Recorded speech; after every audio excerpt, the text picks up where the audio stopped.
بسم اللہ الرحمن الرحیم۔ السلام علیکم ناظرین گرامی، آج ہم اس ویڈیو میں آپ کو ایک ایسے دردناک عذاب کے بارے میں بتا رہے ہیں جو شاید اس سے پہلے کسی قوم پر ایسا عذاب نازل نہیں ہوا، مگر انہوں نے ایسا کون سا گناہ کیا تھا جس کی وجہ سے اللہ تعالیٰ نے اس قوم کو بندر بنا دیا۔ کیا اس قوم کا تعلق آج کل کے بندروں سے ہے؟ اور یہ لوگ اپنے عزیز و قارب کو دیکھ کر کیا کہتے ہیں؟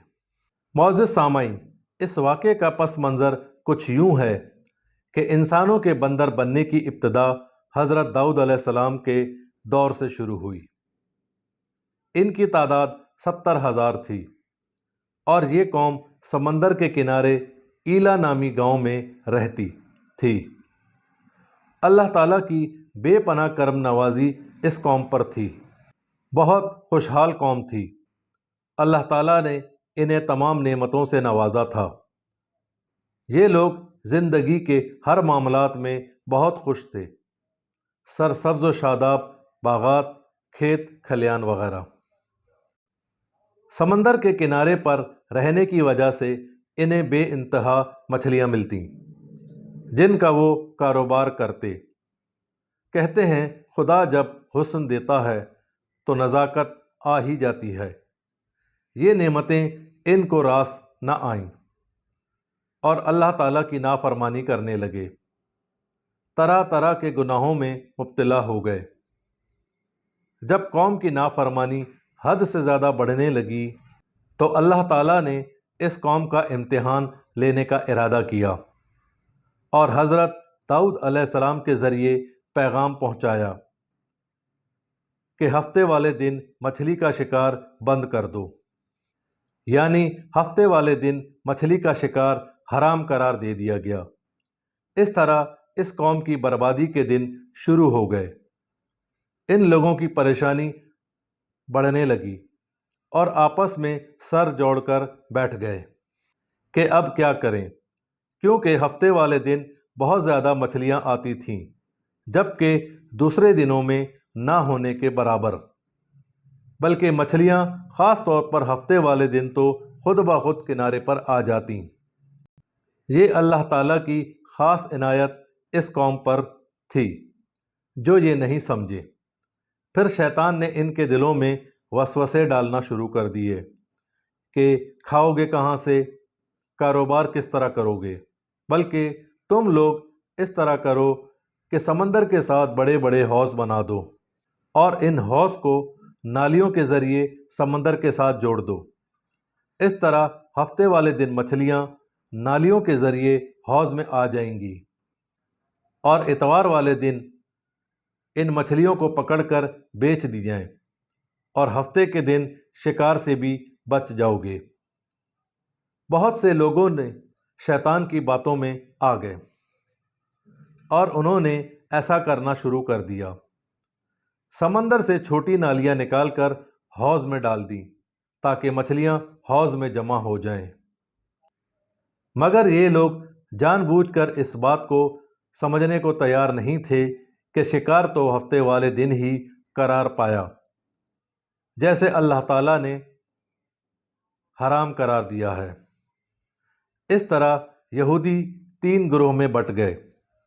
ایک گروہ جو اس شیطانی ہیلے سے مچھلیاں پکڑنے سے منع کرتا اور سخت ناراض ہوتے۔ دوسرا گروہ دل ہی دل میں برا جان کر خاموش ہو جاتے، جبکہ تیسرا گروہ جس نے اللہ کے حکم کی اعلانیہ مخالفت کی اور شکار کرنے لگے، مچھلیاں پکڑ کر کھاتے۔ اس طرح ان نافرمانوں کی تعداد 12,000 ہو گئی جو کھلم کھلا اللہ تعالیٰ کے احکامات کی خلاف ورزی کرتے۔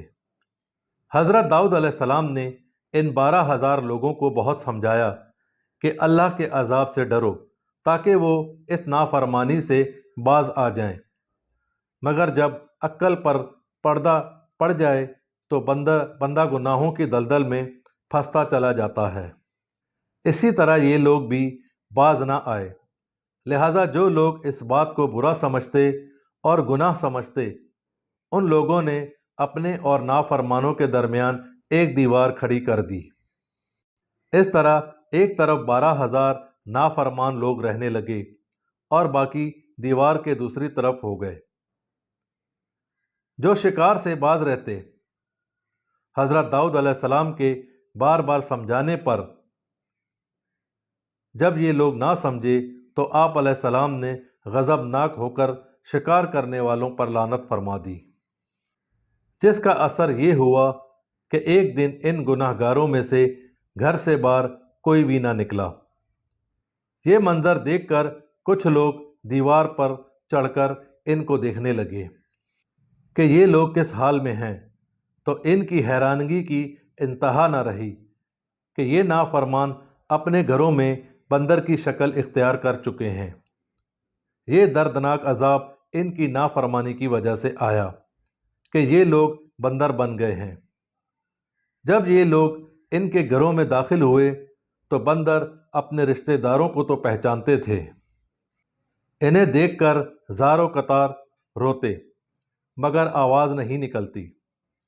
اللہ تعالیٰ نے ان کی زبان بھی بند کر دی کہ یہ لوگ اپنی بیچارگی کا اظہار بھی نہ کر سکیں۔ اس طرح حضرت داؤد علیہ السلام کی قوم کے 12,000 نافرمان بندر بن گئے اور 3 دن تک زندہ رہے، کیونکہ یہ کچھ کھا نہیں سکتے تھے اور نہ ہی پی سکتے تھے۔ بھوک اور پیاس کے سبب سب ہلاک ہو گئے، اور وہ لوگ جو اس عذاب سے محفوظ رہے جو دل میں برا جانتے تھے، اور دوسرے وہ جو ان لوگوں کو اس نافرمانی کرنے سے منع کرتے۔ اب یہاں ایک سوال یہ ہے کہ آج کے دور کے بندر اسی نسل سے ہیں؟ تو ایسا کچھ بھی نہیں ہے، کیونکہ اس عذاب کے وقت سارے نافرمان جو بندر بن گئے تھے وہ ہلاک ہو گئے۔ جب سب ہلاک ہو گئے تو ان کی نسل آگے نہیں بڑھتی، اور یہ عذاب صرف انہی لوگوں پر تھا۔ اور ہم لوگ چونکہ خاتم النبیین حضرت صلی اللہ علیہ وآلہ وسلم کی امت میں سے ہیں، اس لیے اس زمانے میں گناہ کے باوجود حضور صلی اللہ علیہ وآلہ وسلم کی دعا کی وجہ سے ہمارے چہرے مسخ نہیں کیے جاتے۔ لیکن یاد رہے، قیامت کے دن اس نافرمانی کی سزا ذلت جو مسخ سے کم نہیں۔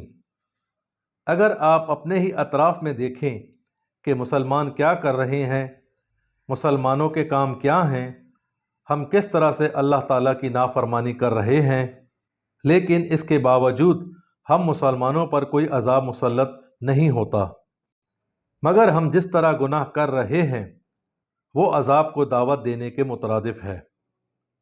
دعا ہے اس ذات سے کہ یا اللہ ہمیں نیکیوں کی توفیق عطا فرما اور دین اسلام پر ثابت قدم رکھے اور ہمارے گناہوں کو معاف فرما دے، آمین۔